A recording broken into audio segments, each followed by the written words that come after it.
এই মুহূর্তে যে খবরের দিকে নজর দিব, প্রায় ৫,১০০ কিলোমিটার পায়ে হেঁটে মক্কার উদ্দেশ্যে পদযাত্রা শুরু করলেন জলঙ্গির গোলাম মুস্তফা। ৫ বছর আগে ওয়াদা করেছিলেন পবিত্র মক্কা নগরী নবীর দেশে হজ পালন করবেন।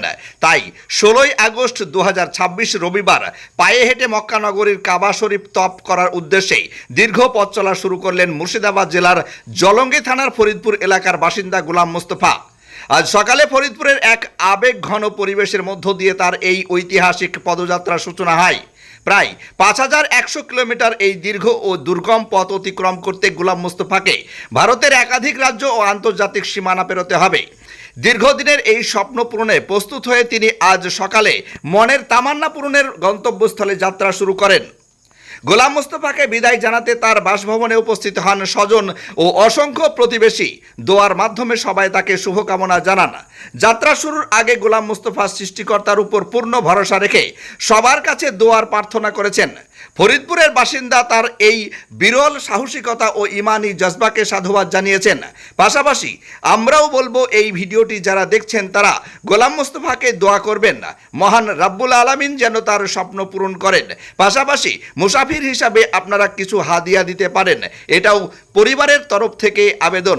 আপনারা দেখছেন দমকল এমকে টিভি। আপনার নাম কি? আমার নাম গোলাম মুস্তফা। বাড়ি কোথায়? বাড়ি জলঙ্গি থানা, মুর্শিদাবাদ, পাকড়দিয়ার গ্রাম। তো আপনি যে হজ করার সিদ্ধান্ত করেছেন কত বছর আগে করেছেন? মোটামুটি 5 বছর। 5 বছর।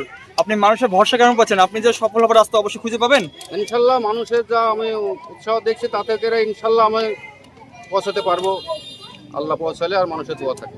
লোক গোলাম মুস্তফা ওনার নাম। উনি যে হজ যাত্রা যাওয়ার জন্য যে পায়ে হেঁটে 5 বছর পূর্বে যে নিয়াত করেছিল, সেটা আজকে তার বাস্তবায়িত, আজকে তার উদ্ধারণ করেছে।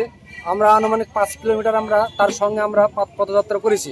কিন্তু বিষয়টা হচ্ছে এটাই যে আমরা দলমত নির্বিশেষে এবং সর্বজাতি আমরা একে যে আমাদের একটা উৎসাহ, আমাদের যে একটা আবেগ, তাতে থেকে ডাক্তার থেকে শুরু করে পুলিশ প্রশাসন, সরকারের যে আধিকারিক আছে, সবারই যে আমাদের একটা মানে চিন্তা ভাবনা এবং যে আমরা তাদের পাচ্ছি, তাদের থেকে খুব সুন্দরভাবে উনি যেতে পারবেন বলে আমরা এই আশা রাখছি।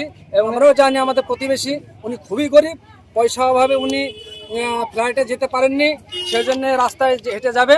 আপনাদের সহযোগিতা একান্তভাবে উনি কামনা করে এবং আমরাও কামনা করছি, যাতে করে তার রাস্তায় যেতে একটা খরচের ব্যাপার আছে। যদি সম্ভব হয় আপনারা মুসাফার মধ্যে দিয়ে তাকে যদি সহযোগিতা করেন অনেকটাই সুবিধা হবে।